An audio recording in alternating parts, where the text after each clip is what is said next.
Hey everyone, and welcome back, Focus Learners, to a brand new explainer. I am absolutely thrilled to share today's journey with you because we're doing something pretty incredible. We are taking 5 decades, 50 entire years of clinical medical observation and distilling it into a structured, highly actionable guide to living better. We're looking at insights from a physician who has watched the human body heal, break down, fight back, and constantly surprise even the absolute most experienced experts. It's a fascinating question, isn't it? Like, what can half a century of real, boots-on-the-ground observation teach us that textbooks just totally miss? Well, today we're going to unpack exactly that. We're going to look at the hidden forces that age us and the daily habits that rebuild us. And hey, make sure you stick around, because the very last lesson we'll cover today is the ultimate predictor of longevity, and I guarantee it's not what you think. Okay, let's dive right into this. Part 1. The Myth of Aging. All right, to build a better future for our bodies, we first have to unlearn literally everything society tells us about getting older. We are taught that aging is this long, slow slope, right? Just a steady, predictable downward decline. But 50 years of clinical observation proves that reality is actually much more like a staircase. Aging happens in stages. You have these long, completely flat periods where absolutely nothing seems to change. But then, boom, you hit these sudden, steep drops. This is exactly why someone can feel perfectly fine at 48 and then, out of nowhere, feel 10 years older in just 18 months. The lesson here is incredibly urgent. Do not wait for symptoms to appear before checking in with your body, because by the time your body actually sends a clear signal, you've likely already lost time in that quiet, invisible drop. So how do we repair that hidden damage? Sleep. And let me be super clear here. Sleep is not a luxury. It is hands down the single most powerful repair mechanism in the entire human body. Way more powerful than any expensive supplement or trendy diet. When you brush off sleep, you are basically accumulating silent interest on a biological debt. The damage doesn't show up right away, but one day that massive bill comes due all at once. In fact, clinical observations actually show that 60-year-olds who consistently get good sleep often look and function a full decade younger than chronically sleep-deprived 40-year-olds. Crazy, right? Moving on to Part 2, Rethinking Movement and Diet. Okay, so as we cross into our 40s and 50s, we have to fundamentally shift how our bodies process motion. We kind of get this mixed up all the time. We confuse exercise with movement, but they are vastly different things. Exercise is something you put on a calendar, right? Short, intense bursts. But movement? Movement is something you live. It's constant, gentle motion. Believe it or not, a marathon runner who trains super hard for 1 hour but then sits at a desk for 10 hours straight can actually develop worse health issues than a 70-year-old farmer who never even steps foot in a gym but just moves gently and constantly all day long. Our bodies literally crave that constant motion. Listen, if you take away just one physical habit from this entire explainer today, let it be this clear, immediate action step. Get up every single hour. Even if it's just for 2 minutes to stretch or go grab a glass of water from the kitchen. Your future joints, your future heart, and your future brain absolutely depend on this simple, consistent habit. You've got to keep the engine running. And you know, just as our need for movement evolves, so does our need for fuel. Eating at 50 the exact same way you did at 30, that is a recipe for disaster. It's not just about needing fewer calories, it's about how your body is actually processing them.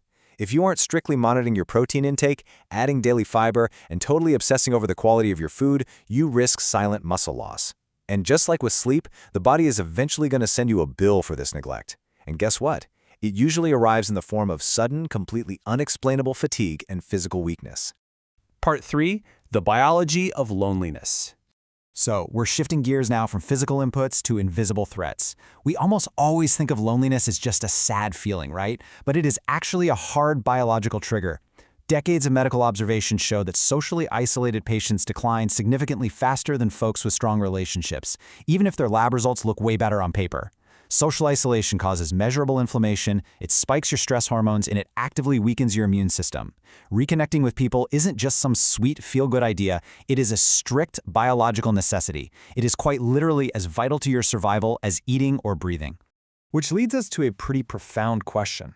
Based on observing dying patients, people in their final weeks of life who are reflecting on what truly impacted their health and happiness, what unseen force do you think accelerates physical aging faster than almost anything else?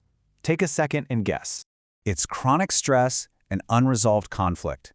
Holding on to grudges, refusing to make that difficult apology phone call, constantly agonizing about things that never even end up happening, these don't just extract an emotional toll, they extract a massive, highly measurable physical toll. They are aging your cells at a highly accelerated rate. I want to read this observation directly to you, and this was gathered straight from the bedsides of patients at the end of their lives. Listen to this. Nearly all of them talked about time, the time they did not spend with the people who mattered most because they assumed there would always be more time later. Man, let that sink in. Wasting your limited time on trivial conflicts isn't just something you'll regret. The sheer stress of it genuinely shortens your physical health span. This brings us to part 4, protecting mind and spirit. So how do we safeguard our cognitive longevity so that our minds stay as vibrant as our bodies? Well, we've got to shatter a really common myth. We're all told that memory naturally fades, right? That inevitable decline is just normal. But clinical observation actually points to decline from disuse. The brains that stay incredibly sharp into their 70s and 80s, those belong to people who absolutely do not avoid challenges. Comfort, as it turns out, is the actual enemy of your brain. So, how do we fight comfort? Here is the game plan. You have to deliberately learn a new skill, study a totally new language, take up a challenging new hobby, especially when you hit your 50s and 60s.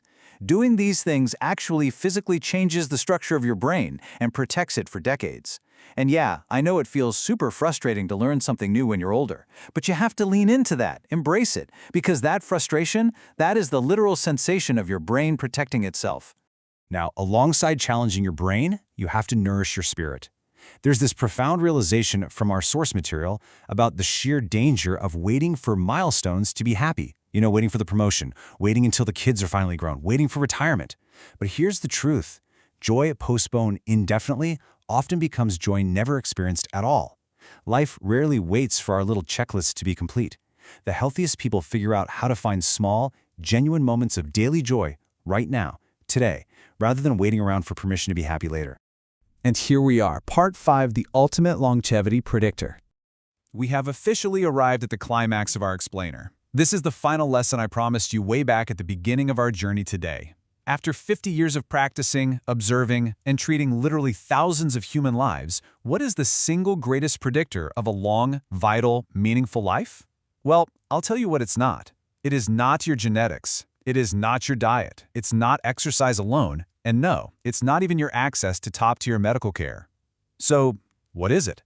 It is a sense of purpose. Having a clear, definite reason to get out of bed in the morning outshines almost every single other physical advantage a person can have. And it doesn't have to be some grand, world-changing mission either. It can be tending to a beautiful garden out back, mentoring a younger colleague, keeping up a craft you love, or just caring for your family.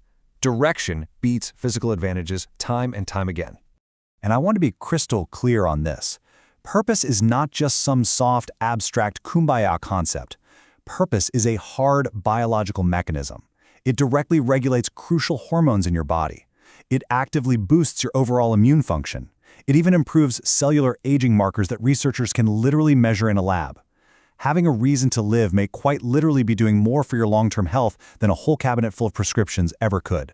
Now, as we wrap up this incredible journey through 50 years of medical wisdom, I do need to share this quick reminder. This explainer reflects general wellness insights based on clinical observation. It is not a substitute for personalized medical advice. So as always, please consult your own physician before making any big changes to your health routines. I want to leave you with this final, provocative thought to carry with you today. What is your reason to get up tomorrow, and how fiercely are you protecting it? Seriously, think about that.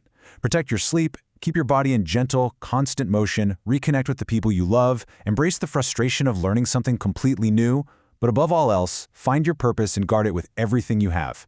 Thank you so much for joining me today, Focus Learners. I literally cannot wait to see you in our next explainer.